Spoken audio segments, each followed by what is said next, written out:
Mastering Sales Techniques with Socrates. The golden age of Greek philosophy was an admiring time. Who knew 2,500 years later we would be revisiting the thoughts and teachings of Socrates? At any rate, we know that the Stoics and philosophers created excellent methods to improve social and mental health issues, but learning about self-improvement was an integral part to many people becoming successful salesmen and women.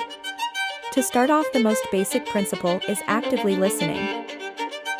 By actively listening, we build trust and problem-solving ideas for our clients.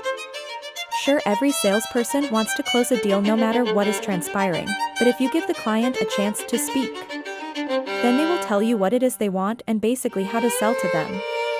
Let your client guide the sale, or at least the direction towards a sale. Next up, by using a Socratic questioning technique of open-ended questions that again allow the client to speak and for you to listen, you build the trust needed to not just get a sale, but in the end or at the final agreement, also to improve the sale itself. This type of communication lets you appear genuine and empathetic. This creates an emotional attachment with your client who will then be much more likely to give you referrals.